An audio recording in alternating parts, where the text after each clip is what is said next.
Жаңа саат KG тартулайт. Устаз Абдишкураджи Нарматов.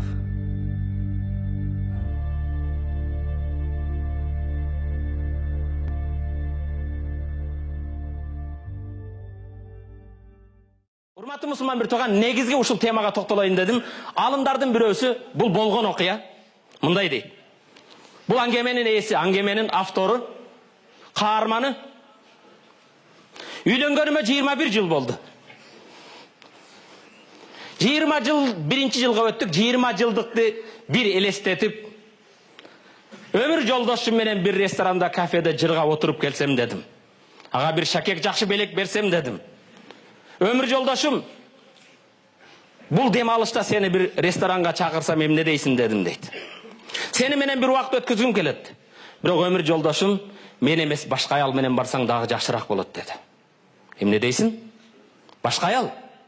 Мен билем, сен менен башканы жакшыраак көрөсүң. Бир аял бар, сен аны көбүрөөк сүйөсүң, ал да сени сүйөт.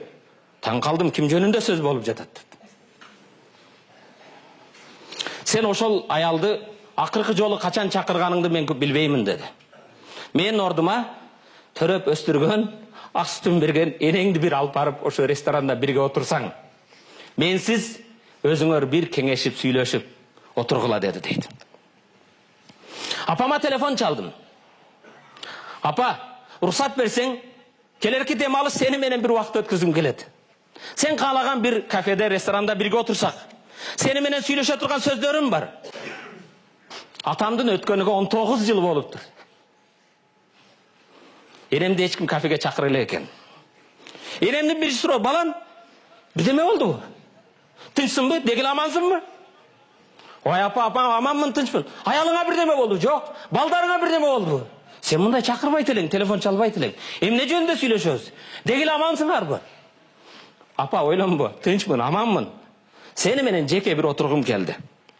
3 балам бар, жумушум бар, бизнесим бар, алек болуп, энемди унутуп койгон экенмин дейт. Дем алыш күнү келди. Телефон чалып келсем, апам эшиктин алдында коз татынакай кийинип, көчөдө мени күтүп туруптур. Апама жакшы карасам, атам өтөр жыл алып берген көйнөгүн кийип алыптыр. Ал көйнөктү атам өтөр жыл алып берген эле, ошол кийими менен турат. Дагы эле сарсана. Балам, эмне болду? Отуруп апа, эчтеси эмес. Экөөбүз отуруп, мен жакшымын, эч ойлонбо. Жөнөкөй бир кафеге бардык. Ал өтө кооз, өтө чоң эмес, бирок апама жаккан, илгери өз жашыгында атам менен отурган кафе эле. Кафеге барган кезде тамактандаш үчүн кызмат кылган кыздар бизге паракчаларды берди.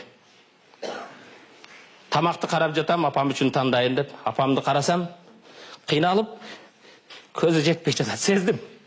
Ачкысыз көрө албайт экен. Апа, мага бер, сен үчүн мен тандайын дедим да, тамактардын атын окуп жатып, апама карасам, жылмайып, көзүнөн жаш агып жатыптыр. Апа, эмне болду десем, балам, билесиңби? Кичинеңди, тамакты мен сага тандайт элем. Мен окуп берет элем. Бүгүн сен мага окуп жатасың го, балам. Апа, карызды төлөй турган убакыт келди. Көптөн бери төлөбөппүн. Айвандык кылыппын, акылсыздык кылыппын. Шашпа, мен сага тандайын дедим. Балам, сен телефонда айткандан бери кошуналар калган жок. Жакын досторум, курбуларым калган жок. Баарына телефон чалып айттым. Балам, мени кафеге чакырып атат деп кабар бердим. Алар мага келгенден кийин айтасың эмне болгонун деп, алар чыдамсыздык менен мени күтүп жатат деди дейт. Апам менен отуруп, ал ашканада көпкө чейин сүйлөштүк. Тамак жедик. Өткөн жаштык, атам бар кезини, ошол жерде көптөгөн сөздөр сүйлөштүк. Кеч анча убакыт өтүп кетиптир, сезбеппиз. Акырында ашканадан чыгып, апам экөөбүз үйдү көздөй жол алдык. Машинеге түшөрдө апамдын колунан өп, чекесинен өп, машинеден эми түшүрсөм, балам, уруксат берсең, дагы бир жолу ушу жерге келсек. Апажан, келемин, сенин мындай кубанычың турса, эмне үчүн келбейт элем? Мен даярмын дедим дейт. Апам айтты дейт. Балам, бирок бир шартым бар. Эмне шартың? Келерки сапар менин эсебимден.